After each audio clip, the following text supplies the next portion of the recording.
Heretic is a 2024 American psychological horror film written and directed by Scott Beck and Brian Woods. Two young missionaries find themselves trapped in a sinister cat-and-mouse game after knocking on the door of the enigmatic and dangerous Mr. Reed. Held captive in his home, they must rely on their faith to survive the ordeal. Alright, so I have watched Heretic, which is this indie horror film from the writers of A Quiet Place. And I have to say, I really liked this movie. I thought it was pretty good. We see Hugh Grant in a career-defining performance. My guy, Hugh Grant, is definitely for sure the highlight of this film. And he's just simply amazing. He delivers, an incredible performance as Mr. Reed. He sheds his former romantic comedy persona that basically took a large portion of his career. And he finally gets to embody this very chilling and morally ambiguous figure with a very unsettling charisma and also a bit of emotional depth as well. But yeah, I mean, his transformation is simply masterful. He seamlessly transitions between the persuasive charm that we all know and endear from Hugh Grant, but also this quiet malevolence that he just anchors throughout the film.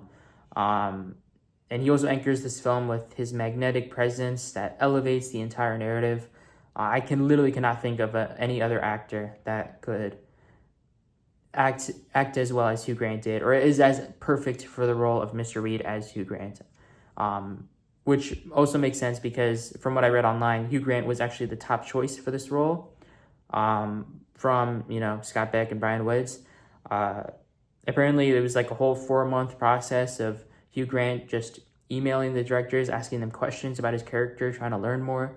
And also, apparently, Woods and Beck, the reason they had Hugh Grant as a top choice for the role is because I believe Hugh Grant said in one interview where he was tired of playing, these very predictable and one-dimensional characters. He's quite getting bored of it, and so I'm finally glad he gets to act his ass off in a role like this, because he's really, really good. But yeah, I mean, the film itself, especially like the 2/3 of this film, the first 2/3, it's a very like theological debacle in a way. It explores very complex religious and philosophical themes with intelligence and depth and sensitivity. Although, it sparks thoughtful debate without shying away from controversy. I'm sure there will definitely be people who watch this film and will criticize it purely because they were offended of what was being talked about. I'm religious and devout myself, but I was never offended by what they were saying. It's actually quite interesting. Like, Mr. Reed is the one who like sort of challenges the notion of Mormonism and also religion as a whole.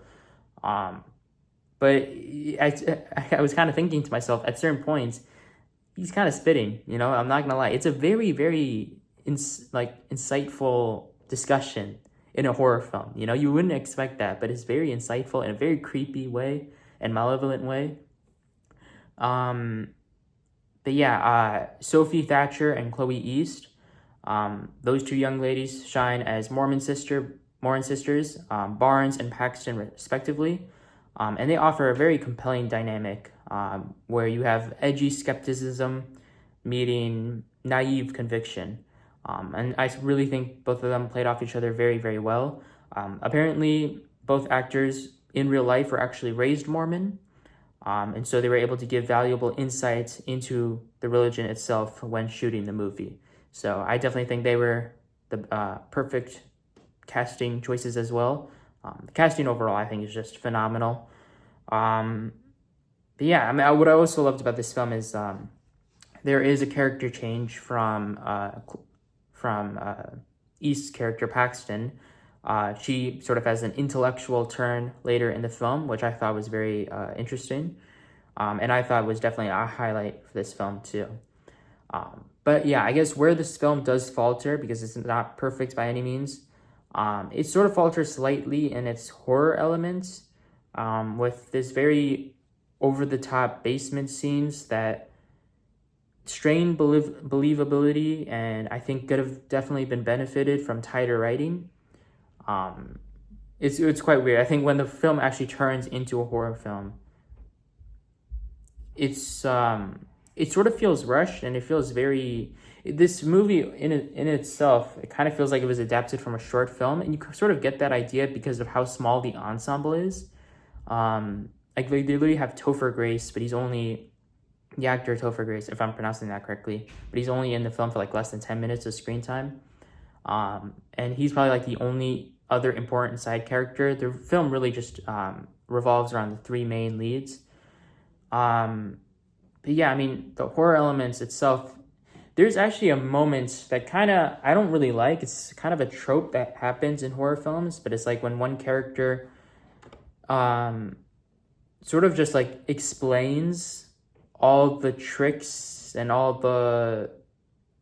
they sort of like explain the film to the viewer with this very heavy monologue. It was a lot of monologuing towards the end of the film. And of course, there's monologuing like in the first couple of acts as well, but they were like about the religious debate. I don't like when characters monologue about what actually happened. I don't know how to explain it. In a horror film, I don't like when characters monologue about what actually happened. Like, it was actually this that happened because you did that, and I noticed this beforehand, but you never mention any of these things in the beginning, and now you're just sort of, it's like exposition dumping, but the opposite of that. I guess like climax dumping is a perfect way to describe it. Climax dumping. And so yeah, it definitely felt a bit anticlimactic because all of this was just spilled, and in my mind I was like, but you never raised any of these points before.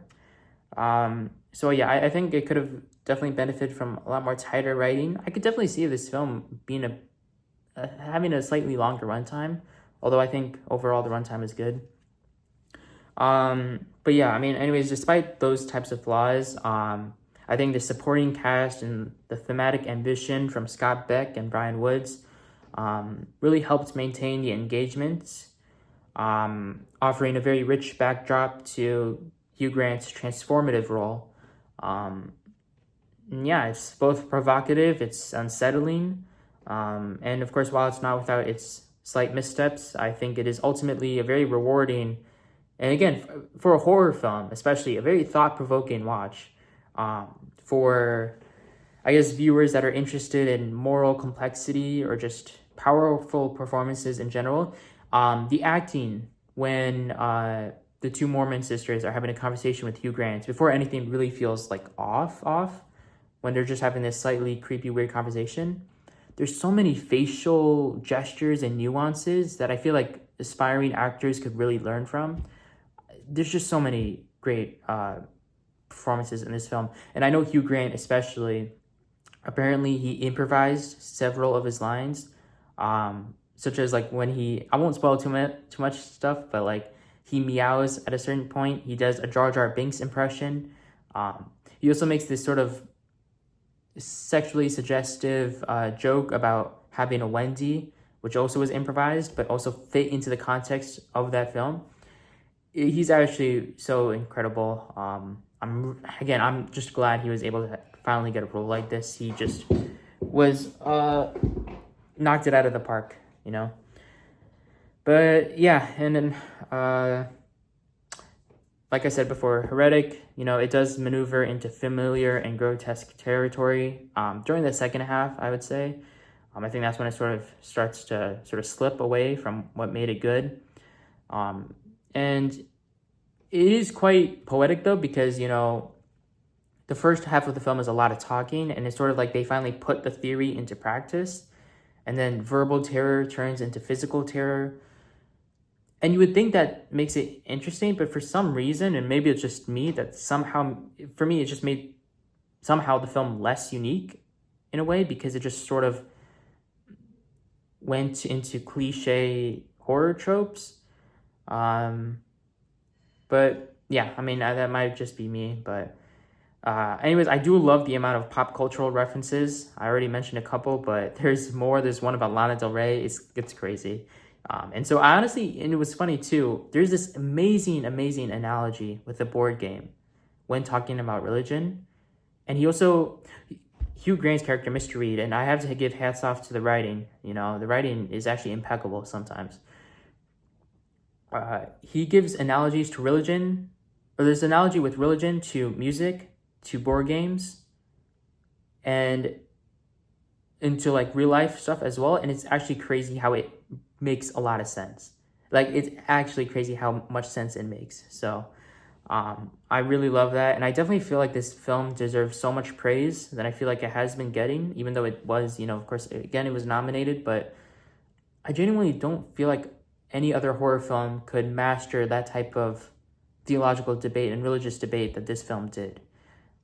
And so I've already seen online, you know, Mr. Reed as a character is sort of being belittled as this Reddit atheist, but I definitely think he's a complex character too, and maybe genuinely one of the best horror film villains we've seen in the past 10 years. So yeah, I mean, this was still a good film. It's very solid. I'm gonna give Heretic a 7 out of 10.